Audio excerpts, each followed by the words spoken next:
Hello students, कैसे हो आप सब। मैं आशुतोष एक बार फिर से स्वागत करता हूं आपके अपने यूट्यूब चैनल एजुकेशन पथ पर। स्टूडेंट्स, आज हम इस वीडियो में डिस्कस करने वाले हैं आपके क्लास 12th बायोलॉजी के एक अत्यंत महत्वपूर्ण टॉपिक जीवाश्मीकरण और जीवाश्मों के प्रकार के बारे में। तो आइए स्टूडेंट्स, हम अपने टाइम को ना वेस्ट करते हुए हम चलते हैं सीधे आज के अपने टॉपिक की तरफ। देखते हैं कि ये जो हमारे टॉपिक है ये क्या होते हैं।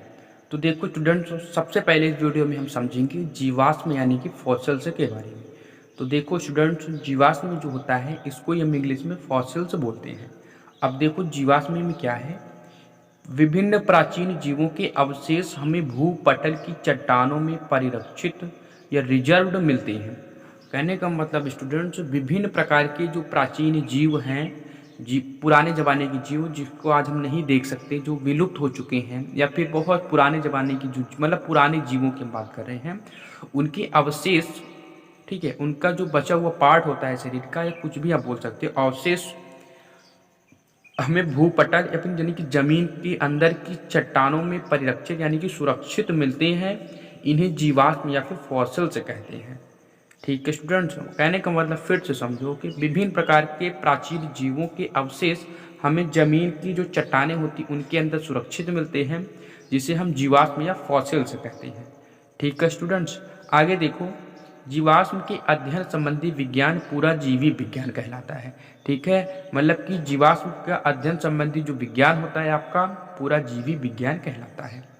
आगे देखो, अब आगे लिखा है जीवाश्म विज्ञान की स्थापना क्यूवियर ने सन 1800 में की थी। ये एक अत्यंत इंपॉर्टेंट क्वेश्चन है स्टूडेंट, आपके एक अत्यंत महत्वपूर्ण प्रश्न है ये आपका। ये आपके क्लास 12th बायोलॉजी में ऑब्जेक्टिव में ये हमेशा पूछ लेता है कि जीवाश्म के अध्ययन संबंधी विज्ञान है, तो आप बता सकते हो पूरा जीवी विज्ञान। और ये भी इस तरह से भी पूछ लेता है कि जीवाश्म विज्ञान की स्थापना किसने किया था, तो आप बताओगे क्यूवियर। ये क्वेश्चन जो स्टूडेंट आपके एग्जाम में लगातार पूछा जाता है ऑब्जेक्टिव में, तो मतलब कि बहुविकल्पी में, तो आप इसे जरूर याद कर लो। और यह जो प्रश्न है जीवाश्म, जीवाश्मीकरण और जीवाश्मों के प्रकार, ये तो अपने में एक अत्यंत महत्वपूर्ण है ही है। तो अब आगे देखो स्टूडेंट्स, अब हम आगे देखते हैं जीवाश्मीकरण यानी कि फॉसिलाइजेशन के बारे में। तो देखो स्टूडेंट्स, जीवाश्म बनने की प्रक्रिया को ही हम जीवाश्मीकरण कहते हैं। ठीक है स्टूडेंट, ये एकदम आसान सा प्रश्न है, तो इसका आंसर भी एकदम आसान सा ही है, यानी कि जीवाश्म बनने की प्रक्रिया को हम जीवाश्मीकरण कहते हैं। ये एक वेरी इंपॉर्टेंट क्वेश्चन है, एक बहुत ही महत्वपूर्ण प्रश्न है ये भी आपके एग्जाम में। मतलब कि जीवाश्म क्या है, जीवाश्मीकरण, जीवाश्मों के प्रकार, ये जो है बहुत ही ज़्यादा महत्वपूर्ण प्रश्न है आपके क्लास 12 बायोलॉजी के लिए, बोर्ड एग्जाम के लिए स्पेशल खास तौर पर। तो देखो स्टूडेंट्स, जीवाश्म बनने की प्रक्रिया को जीवाश्मीकरण कहते हैं। यह क्रिया जीव के शरीर, स्थान, समय तथा वातावरणीय दशाओं पर निर्भर करती है।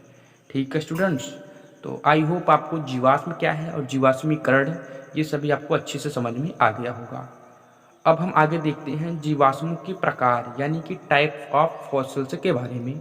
तो देखो स्टूडेंट्स, इसमें क्या है, इसमें लिखा गया है स्टूडेंट्स आपका, जीवाश्म बनने की प्रक्रिया के आधार पर जीवाश्म निम्न प्रकार के होते हैं। ठीक है स्टूडेंट, तो इसमें पहला है आपका अश्मीभूत जीवाश्म यानी कि पेट्रीफाइड फॉसिल। तो देखो स्टूडेंट्स, अश्मीभूत जीवाश्म क्या है, ये प्रायः जंतु के कड़े भागों जैसे मोलस्का के कवचों, आर्थ्रोपोडा के कंकालों, कशेरुकियों के दांतों आदि के जीवाश्म होते हैं।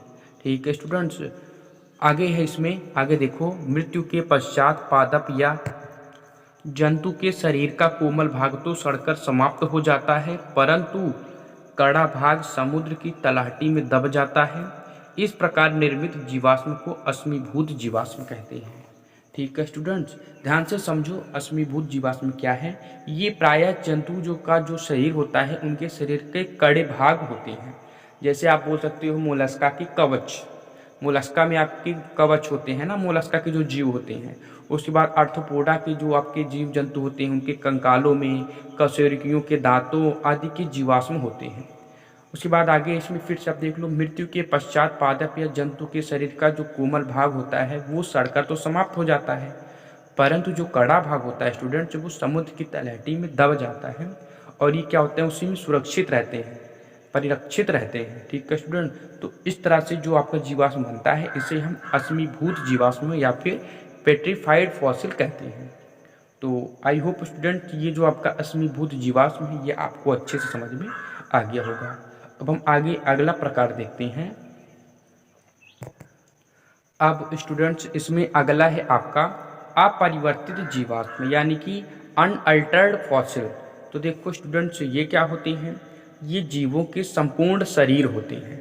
जो आपके अपरिवर्तित जीवाश्म होते हैं ये जीवों के संपूर्ण शरीर होते हैं। उदाहरण के तौर पे आप समझ सकते हो, पहला पॉइंट है इसमें, कोमल शरीर युक्त कीट, मकड़ियाँ आदि अंबर, अंबर मतलब चिड़ी की छाल, ठीक है ना स्टूडेंट्स, के अंदर दबकर परिरक्षित यानी कि सुरक्षित हो जाती हैं। तो उनके जीवाश्म हमें प्राप्त होते हैं। अंबर की मतलब कि जो आपकी चीड़ की छाल होती है इसके अंदर ये क्या होते हैं, दब जाते हैं आपके। जैसे आपके कोमल शरीर युक्त कीट हो गए, मकड़ियाँ हो गई, ये सभी क्या होते हैं, चीड़ की छाल के अंदर दब जाते हैं और वहाँ पे सुरक्षित रहते हैं। तो इस तरह का जो आपका जीवाश्म होता है इसे ही हम अपरिवर्तित या अनअल्टर्ड फॉसिल कहते हैं। दूसरा पॉइंट है स्टूडेंट्स इसमें, विशालकाय हाथियों का जीवाश्म ध्रुवों की बर्फ में दबे रहते हैं। जो आपके ध्रुव होते हैं, ध्रुव मतलब आप समझ सकते हो ठंडे प्रदेशों को हम बोल सकते हैं जहाँ पर बर्फबारी होती रहती है, मतलब कि अत्यंत ही ठंडे जगह का नाम होता है। तो विशालकाय जो आपके हाथी होते हैं इनकी जीवाश्म ध्रुवों की बर्फ में दबे रहते हैं। ठीक है स्टूडेंट, तो इस तरह से आप बोल सकते हो कि विशालकाय हाथी जो हैं इनकी भी आपको संपूर्ण शरीर सहित जीवाश्म प्राप्त होता है। तो इस तरह का भी जो आपका जीवाश्म होता है ये आपका अपरिवर्तित जीवाश्म या फिर अनअल्टर्ड फॉसिल्स कहलाता है। तो अब अगला प्रकार देखते हैं स्टूडेंट्स। तो अब स्टूडेंट्स इसमें आपका अगला यानी कि सी वाला है आपका सांचा जीवाश्म। ठीक है स्टूडेंट, और सांचा जीवाश्म को हम इंग्लिश में मोल्ड फॉसिल कहते हैं। तो देखो स्टूडेंट, सांचा जीवाश्म में क्या है, यह सबसे अधिक होते हैं, मतलब कि हमारे वातावरण में सबसे ज़्यादा मात्रा में पाए जाने वाले जीवाश्म होते हैं। इनमें मूल जीव के शरीर का कोई भी भाग परिरक्षित नहीं होता है। ठीक है स्टूडेंट, बल्कि केवल उनकी आकृति आदि के सांचे होते हैं। जो आपका सांचा जीवाश्म होता है स्टूडेंट्स, ये जो है आपके वातावरण में सबसे ज़्यादा पाया जाता है। और इसमें क्या होता है, जो आपका सांचा जीवाश्म होता है स्टूडेंट्स, इसमें जो आपका जीव होता है ना उनके शरीर का कोई भी भाग नहीं मिलता है, बस उनकी जो शरीर होती है उनकी शरीर की आकृति हमें मिलती है। ठीक है स्टूडेंट, यानी कि उनकी आकृति का हमें एक मतलब उनके शरीर का एक सांचा हमें मिलता है। तो उस तरीके के जीवाश्म को हम सांचा जीवाश्म या फिर मोल्ड फॉसिल कहते हैं। ठीक है स्टूडेंट्स, तो अब हम अगला प्रकार देखते हैं यानी कि ठप्पा जीवाश्म। डी है आपका ठप्पा जीवाश्म यानी कि प्रिंट फॉसिल। तो देखो ठप्पा जीवाश्म क्या है, इसको हम समझते हैं। देखो स्टूडेंट, ठप्पा जीवाश्म क्या है, ये सांचे जैसे ही जीवाश्म होते हैं। इनमें चट्टानों पर अतीतकालीन जीवों की छाप होती है। आगे है विलुप्त पक्षियों के पंखों, पादपों की पत्तियां, बड़े बड़े जंतुओं की त्वचा व पद चिन्हों, मोलस्का के कवचों आदि के ऐसे अनेक जीवाश्म प्राप्त हुए हैं। ऐसे जीवाश्म को ठप्पा जीवाश्म कहते हैं। ठीक है स्टूडेंट, कहने का मतलब कि जो आपका ठप्पा जीवाश्म होते हैं ये आपके सांचे जीवाश्म की तरह ही होते हैं। इनमें क्या होता है कि जो चट्टान होते हैं आपके, चट्टानों पर पुराने जमाने के, पुराने से भी पुराने जीवों की छाप होती है। ठीक है स्टूडेंट, जैसे कि विलुप्त पक्षियों के पंखे, उसके बाद पादपों की पत्तियां, बड़े बड़े जंतुओं की त्वचा व उनकी पैरों के चिन्ह, मोलस्का के कवच हो गए आदि के ऐसे आपके जो है छाप मिले हैं चट्टानों पर। ठीक है स्टूडेंट, जो आपको छाप मिलते हैं ऐसे जीवों को उसे हम ठप्पा जीवाश्म या फिर प्रिंट फॉसिल कहते हैं।